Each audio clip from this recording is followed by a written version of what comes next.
Is Canadian coffee chain Tim Hortons a top franchise brand to buy? Have you ever thought about owning a business and getting a head start by partnering with one of the largest quick service restaurant and coffee shop brands in the US as well as the world? Well, today we're diving into the world of Tim Hortons, the renowned Canadian coffee shop and fast food restaurant chain. Let's explore what makes Tim Hortons a potential top brand for you to buy into. Tim Hortons isn't just any coffee shop. It's a Canadian institution founded in 1964 by Canadian ice hockey player Tim Horton and his business partner Ron Joyce. This brand has been synonymous with quality, community, and genuine love for coffee and fresh baked goods. From its humble beginnings in Hamilton, Ontario, Tim Hortons has grown into Canada's largest restaurant chain, boasting thousands of locations throughout Canada as well as internationally. In August 2014, Burger King agreed to merge with Tim Hortons for 11.4 billion American dollars. These two chains became subsidiaries of Toronto-based holding company Restaurant Brands International, also known as RBI, in December 2014. RBI also owns Burger King, Popeyes, and Firehouse Subs. RBI has made major turnaround with Burger King in the US, having invested hundreds of millions of dollars alongside their franchisees to remodel and increase profitability. So with Tim Hortons, you have a parent company that's got your back. Tim Hortons is committed to providing high quality coffee and fresh baked goods, and they take pride in using only the finest ingredients to ensure every customer receives consistently excellent experience. The cost of opening a Tim Hortons franchise in the United States is going to vary anywhere from $100,000 all the way up to $2 million. It's really going to depend on the type of location. If you have a freestanding unit, drive-through, it's going to be more expensive than a kiosk in an airport or train station, for example. Investments for an inline store, think about in a shopping center, it might be around $500,000, with even higher costs for large freestanding locations. This includes all different expenses to get going, including the franchise fee, equipment, signage, build out, and other essential costs to get your Tim Hortons open with working capital.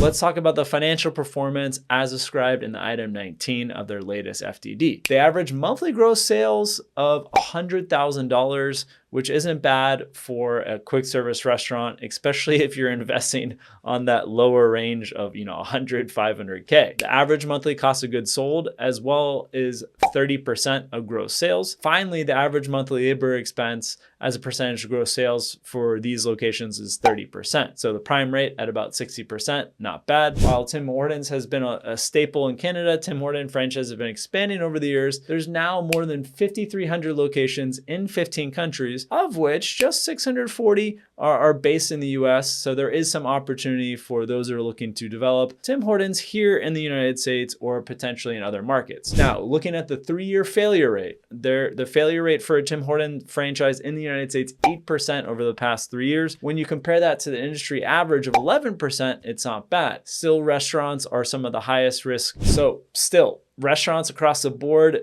a lot of people are going to have a portfolio approach where owners open many locations. Some are going to do incredibly well, and then some they're going to end up closing. Some of the pros and cons: you have growth potential. The restaurant chain presents excellent growth potential for the US market. There's a lot of opportunity to develop Tim Hortons. They offer third-party financing. The brand has built strong relationships with third-party lenders. It's also SBA approved. So there's potential to get an SBA franchise loan for as little as 10% equity and 90% loan, although it's generally 15, 30% down in cash. Cons: they don't allow for absentee ownership. Tim Hortons does not provide passive investment opportunities. Franchises must be actively involved in the day-to-day running the business operations, so no remote management. That's pretty typical with a lot of franchises, especially in the restaurant space. They want at least one of the partners to be very hands-on. There is a requirement to develop multiple locations depending on the market. They have a preference for franchisees. They're going to open up 5, 10, even more franchise locations. So there is a pretty high net worth requirement that you would need to